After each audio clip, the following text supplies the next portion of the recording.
All right then. Now I've already turned over one of these pans. So now I'm going to turn over the other one. Now you can see these are not real dark cooked. They are a little bit tan, and we're getting some reflective cooking here as well from the foil. So on the bottom side it's getting some, not a whole lot. If I can keep this steady, because I only got two hands now, peoples. So here we are, we're turning them over, and that sun is just causing havoc here with light exposure for the silicone. So we get these turned over, okay, and then we get them popped back in the oven. Hey, what I call my oven, which is my grill out here outside. It's no different than cooking in a gas oven inside the house. So ain't nothing wrong with that.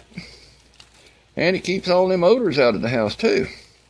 All right, so let's get this one back in there, and then I'll be right back to you. Okay, boys and girls, here we go. Now the book says for 3 pounds of chicken wings that you use 1 tablespoon of baking powder, but because we got so many here, I'm going to use 2. I'm going to mix up a double mixture, which will be 2 tablespoons of baking powder and it'll be a full teaspoon of salt. When it was just the regular one, it was a half a teaspoon.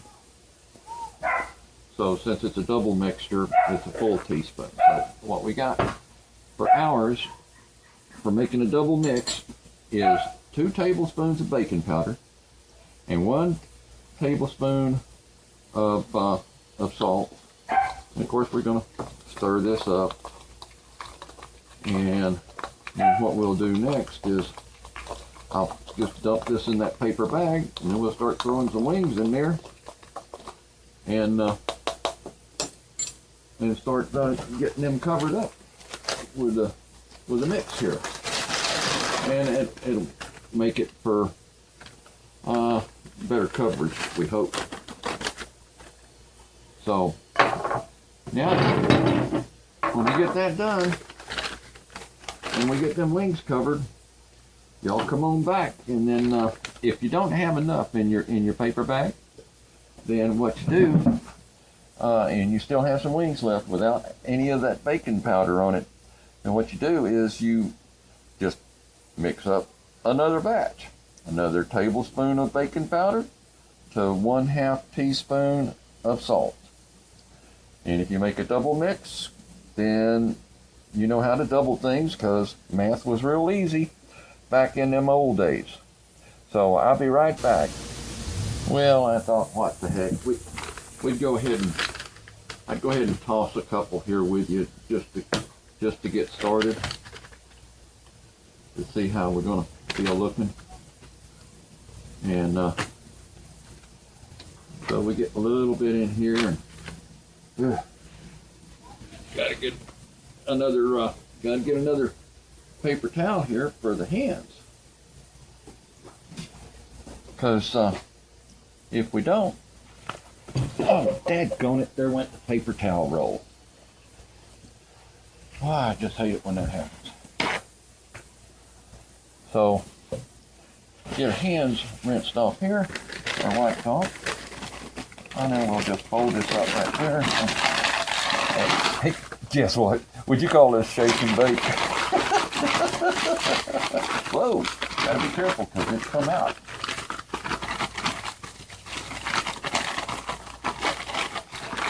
So we just take it and we'll roll it a little bit like this. And let's see. Ooh, goodness, that did pretty good. Look at here. See, it came out covered up real good. And then we'll just shake it a little bit, get that excess off of there. Start setting them on the rack over there. Daggone it. That came out really good. All right, so let's get these things all powdered up, you know, powder their behinds, and then we'll see if that gator loses its mind. And if you don't get good coverage, then you just throw them back in there and you shake them up some more. Maybe do just a few at a time. And then that way you get all of them done. All right, so you guys get that done, and I'll be right back. Okay, boys and girls, here's what we have right now. Okay, so I'm going to turn the fire off on the grill here, and then we're going to take these in and put them in the broiler inside. And then after they get nice and browned up and everything, then we'll bring them back outside, and then we'll start dunking them in our sauce. All right, so I'll be back with you whenever I get these into round in the broiler there, and I'll be right back. All right, boys and girls, finally, and I'm pretty sure that you came across the same problem as I did, that you thought that they were good and dried off to begin with, and then come to find out they weren't as dry as you thought they were. And before you put them into the bag, you got to where you had to dry them off again, because if you don't, then you're just making glue in there. You know, in the old days in school, making glue out of flour and water. Now, you did notice here that I put the aluminum foil on here, and that's to catch the drippings. And we only want a single layer, so I'm taking some of these off. So we're going to have to run this cooking in shifts. And that'll be fun, won't it? So we get part of these off of here, and I'm going to cook mine on the grill. So what we're going to do is, you want to set that temperature. If you're doing it in the oven, you want to set it at 475. That's the temperature that you want. And then you want to flip them over every now and again. And when they tan up, then after that, then we're going to put them under the broiler for 6 to 8 minutes until they really come up bronze and such. So let's go get that grill fired up, if we hadn't already fired it up, and let's start getting them on there. And I'll see you in a bit. Okay, boys and girls, now here they are. They're in the broiler. Oh, and that light's bright, isn't it? Bright light, bright light, bright light. So they're coming along. When they get nice and bronze, it's supposed to be about 6 minutes. I don't know if that's on each side or per side, so I'll get you in a minute. Okay now, boys and girls. Now, I done put them out there, and see what we got right here. We're just about there.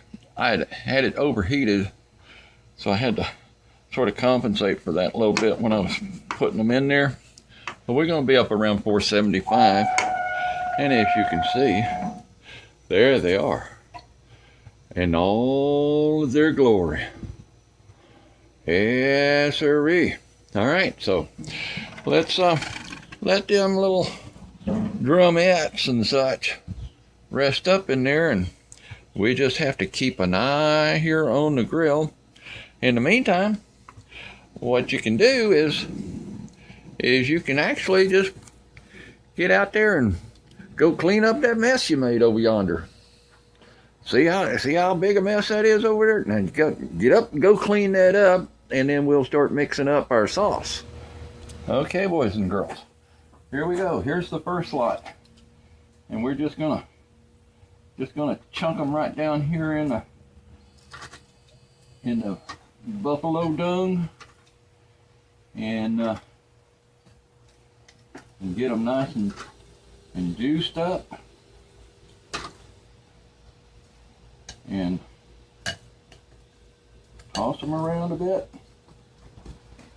And then we're going to just put them in our container here. So just let them drip dry a little bit there and pull them off. Toss them in there. And then, see there? Looking good, huh? They float too. All right. So we still have one more container to go, and then we'll be good to go. You hear that jet going there? Yeah. That's from the airbase here. And every now and again, I'd suggest that you sort of toss your stuff in the nuker to warm it up again. So have a go with that, and then let me know how that comes out. All right, see there, looking nice and pretty. I'll show you the other ones when I get them out. So I'll be right back. Okay, boys and girls, here we are. Now we got the rest of them here, and we're just gonna dunk them in there. I guess right now you don't have to worry about reheating the buffalo dung, because these things coming straight off of the broiler going to have their own heat. Cause a little bit of stuff to get melted in there. So now it's just a matter of seeing how you guys like them, and then we'll find out, won't we? All right. So that's it. I'm going to sign off for right now.